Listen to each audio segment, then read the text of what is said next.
আপনাদের সকলের আমি এখানে আসার পর আরও বুঝতে পারছি যে লাবলু কত প্রিয় জনপ্রিয় ছিল। আপনাদের সকলের প্রিয় সন্তান হারিয়ে ফেলেছে। আজকে আমি তার রুহের মাগফিরাত কামনা করছি। আমি একজন মা, আমি জানি একজন সন্তানের জন্য মার কী পরিমাণ তার আদর স্নেহ ভালোবাসা থাকে।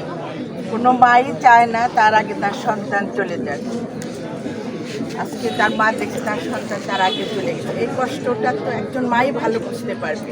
আজকে কিন্তু আমি একা আসিনি, আমার দলের জেলা পর্যায়ের সমস্ত নেতা কর্মী এখানে, পিপিকেও নিয়ে এসেছি, পিপি সাহেব এখানে আছে, সবাইকে নিয়ে এসেছি যে আমরা সম্মিলিতভাবে বসে এটা যাতে সুষ্ঠু তদন্তের মাধ্যমে বিচারটা হয়, সে ব্যবস্থা যাতে হয় সেটা করার জন্য কিন্তু এখানে আসা হয়েছে।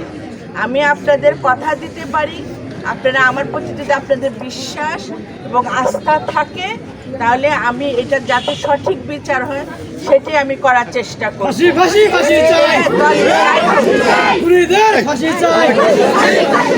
কেন অনুপ্রবেশকারী এখানে ঢুকলো? যখনই ঢুকেছে তখন আপনাদের আরো সতর্ক হওয়া উচিত ছিল সবাই। যেখানে আমাদের সেন্টার থেকে বলা হচ্ছে কোনো আওয়ামী লীগের কোনো অনুপ্রবেশকারী যেন আমরা আশ্রয় না দিই। এখন যে আশ্রয় দিয়েছে সে কিন্তু বড় পাপী। আমি মনে করি অনুপ্রবেশকারীদের যারা আশ্রয় দিয়েছে তাদের বিচার আগে। আপনারা সেখানে এখানে আপনারাও থাকতে পারেন, আমরাও থাকতে পারি, যেই থাকুক তাদের বিচার আগে করতে হবে। আমরা যদি নিজেরা সঠিক না হই তাহলে কিন্তু আমরা অন্যায় করতে পারবো না, বিচার করতে পারবো না। আগে আমাদের নিজেদের সঠিক থাকতে হবে, সৎ থাকতে হবে। যে কোনো মূল্যে আমরা এই বিচার চাবো। প্রকৃত আমি বলবো প্রকৃত আসামিকে যেন ধরা হয় এবং তার শাস্তি দেওয়া হয়। শাস্তি কী দিবে সেটা আইনজীবী ঠিক করবে, কিন্তু আমাদের প্রথম কথা হলো এই যে প্রশাসন মানিকগঞ্জ আছে সে কী কাজ করতেছে। আজকে 1 মাস হয়ে গেছে, একটা লোককে অ্যারেস্ট করতে পারে না, তাকে আগে বিচারে কাট করে আনতে হবে, তাকে বিচারে কাট করে আনতে হবে। আমি কালকে এসপি সাহেবের কাছে যাব এবং এই ওসি সম্বন্ধে বলবো কেন সে একটাকে গ্রেফতার করতে পারবেন না। একটা ছোট যে আছে সব থেকে জুনিয়র তাকে তো গ্রেফতার করতে পারে না, কেন পারলো না? নিশ্চয়ই এখানে কারো ইন্ধন আছে বা আমাদের ভিতরে কেউ কোনো সহযোগিতা করছে, এমনও হতে পারে। আপনারা বিচার চাচ্ছেন আমাদের কাছে, একদিকে বিচার চাচ্ছেন, আরেক দিক দিয়ে আপনারা খুনিরা সহযোগিতা করছেন, তাহলে তো আমরা বিচার করতে পারবো না। আপনাদেরও সঠিক সিদ্ধান্ত নিতে হবে, আপনারা আসলেই চান কিনা, অন্তর দিয়ে চান কিনা, অন্তর দিয়ে চান কিনা খুনির বিচার চাই। কারণ আপনি জানেন আমি হারুনা রশিদ খান মুন্নুর মেয়ে, আমি কখনো কোনো অন্যায় বরদাস্ত করি না। আমি অনেক কষ্ট করি, 17টা বছর অনেক কষ্ট করি এই দলের ভালো অবস্থায় নেওয়ার জন্য, মানিকগঞ্জকে একটা ভালো জায়গায় নেওয়ার জন্য আমি চেষ্টা করেছি। কোনো সন্ত্রাস আমার বাবাও যেমন পালে নাই, আমিও পালি নাই। আজকে লাবলু চলে গেছে, আমি আজকে বিচার না করি আরো 10 লাবলু এরকম চলে যাবে। আমরা চাবো না কোনো মার বুক খালি হোক। আরেকটা বিনীত অনুরোধ করবো আপনাদের, আপনারা মারামারি কাটাকাটিতে যাবেন না। এটা কিন্তু পর্যায়ক্রমে চলছে, যদি থাকে তাহলে তো এলাকার ক্ষতি হবে, দলের ক্ষতি হবে। আর একটা যেটা বহিষ্কারের কথা হয়েছে পর্যায়ক্রমে সেই বহিষ্কারও করা হবে।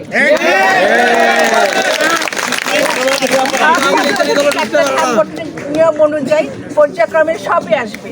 মুন্নু সাহেবের সন্তান হিসাবে যদি আমার উপরে আপনাদের বিশ্বাস আস্থা থাকে, মানিকগঞ্জের সভাপতি হিসাবে যদি আমার প্রতি আপনাদের বিশ্বাস আস্থা থাকে তাহলে এই বিচার হবেই হবে। আমাদের দাবি তো একটাই, আমার দাবি আর একটা আছে। আমি আপনাদের সাক্ষী রেখে বলতে চাই, এই লাবলু হত্যাকারীরা 5 তারিখের পরে যখন ঘিউরে পুরা সন্ত্রাসের রাজত্ব কায়েম করেছে, আপনারা মানুষের দোকানপাট লুট করেছে। এই ছবির সন্ত্রাসীরা হত্যাকারীরা মানুষের দোকান লুট করেছে, দোকান বন্ধ করে চাঁদা আদায় করেছে, ব্যবসা প্রতিষ্ঠান ধ্বংস করে দিয়েছে। তাদের বিরুদ্ধে এই ঘিউর থানায় 2টি মামলা রুজু করা হয়। কোন অদৃশ্য কারণে, কাদের কারণে সেই মামলা নথিভুক্ত আজও হয়নি? কেন হয়নি? আজকে আমি বলতে চাই যদি সেদিন সেই মামলা দুটি নথিভুক্ত হতো, এই সন্ত্রাসীরা যদি গ্রেপ্তার হতো, তাহলে হয়তোবা আল্লাহর ইচ্ছায় লাবলুকে আমরা হারাতাম না। সেই মামলা দুটো এন্ট্রি না হয় সেই সন্ত্রাসীরা আরো ব্যাপক হারে সন্ত্রাসী কর্মকাণ্ড করতে গিয়ে একটা জনপ্রিয় জাতীয়তাবাদী শক্তির সৈনিককে হারিয়েছি। লাবলুকে আমরা ফিরে পাবো না।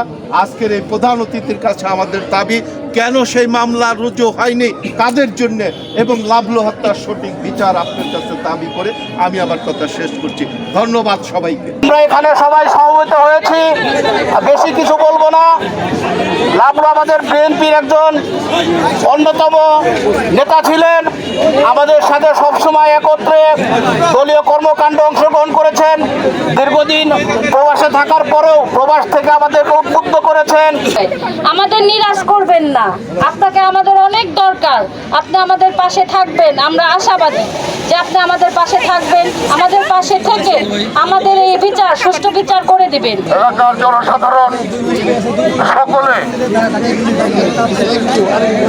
হরতাল করেছে, মিছিল করেছে, অবরোধ করেছে, বিভিন্ন কর্মসূচি পালন করেছে, কিন্তু একসময় সকল গ্রামবাসী, সকল এলাকাবাসী আমরা হতাশায় নিমজ্জিত হয়ে গিয়েছিলাম যে হয়তো ফ্যাসিস্ট আওয়ামী সরকারের যে বিচার প্রক্রিয়া হয়েছে সেই বিচার প্রক্রিয়ার মধ্যে হয়তো আমরা উপরে যাচ্ছি কিনা, কিন্তু বাংলাদেশ জাতীয়তাবাদী দল মানিকগঞ্জ জেলা শাখার সুযোগ্য সম্মানিত সভাপতি এবং সাধারণ সম্পাদক সহ জেলার অন্যান্য নেতৃবৃন্দ আমাদের মাঝে উপস্থিত হওয়াতে আমরা আশায় বুক বেঁধেছি, আমরা উচ্ছ্বসিত, আমরা আনন্দিত।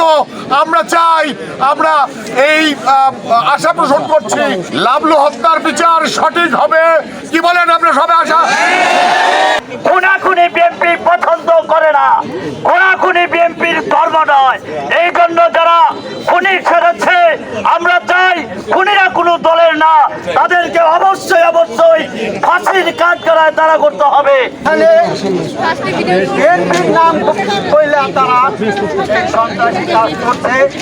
এই ঘিওর এলাকাকে, সমগ্র ঘিওর এলাকা বাজারকে তারা এক হাতে নিয়ে সন্ত্রাসী কায়দায় পরিচালনা করার জন্য এই লাবলুকে হত্যা করছে। লাবলু কিরকম ছেলে আপনারা সবাই জানেন। এই ছাত্রদল আমরা দীর্ঘদিন করেছি, আপনি জানেন, এবং আমার সিনিয়র লিডাররা জানে, শুভ ভাই আছে, সজীব ভাই আছে, সবাই জানে আমরা কাঁধে কাঁধ মিলে করছি তাদের নির্দেশনা অনুযায়ী। এই ছবিতে যারা আছে আপা, এই ছবির বেশিরভাগ অংশই আপা কোনো আন্দোলন সংগ্রাম কোনো কিছুতে ছিল না। এরা 5 তারিখের পর, 5 তারিখে ছাত্রলীগ যুবলীগ করতে এবং 5 তারিখের পর এসে চাঁদাবাজি, এমন কোনো জায়গা নাই, সরকারি ভবন থেকে শুরু করে এমন কোনো জায়গা নাই তারা চাঁদাবাজি করে নাই, এবং অনেক মানুষকে করছে, অতিষ্ঠ করে তুলছিল আপা। অনেক লোক আছে, অনেক ভিকটিম আছে, এরা অতিষ্ঠ করে তুলছিল। আমরা যারা বিএনপিকে ভালোবাসি, দলকে ভালোবাসি, আমরা আপনাদের নির্দেশনা অনুযায়ী চুপ থেকে দলকে কিভাবে করা যায় সেভাবে চলছে। আর এরা দলের ভাবমূর্তি নষ্ট করছে।